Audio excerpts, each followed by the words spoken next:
Hello guys, mga fresh na isda ulit ang feature ko sa araw na to. So ito yung pangalawang beses na pumunta kami doon sa bilihan ng isda dyan sa may labas ng subdivision namin. Ayan o, ang daming fresh na isda. May malit na tulingan at malaking tulingan. Meron ding isdang tamban. Ayan, yung kulay pink na isda yan, hindi ko alam kung anong pangalan yan, pero ang fresh.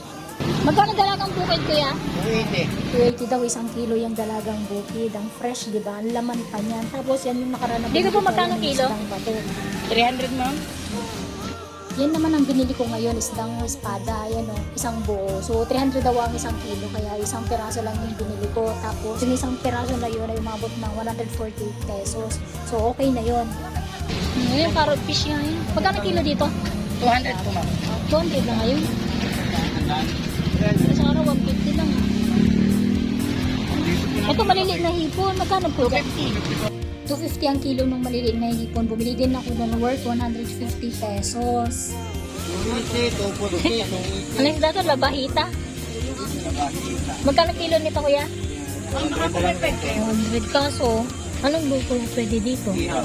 Labahita daw yung pangalan ng isda na yan. Parang isda dun sa kalaban ni Feeding Frenzy yung laro. Ayan, no?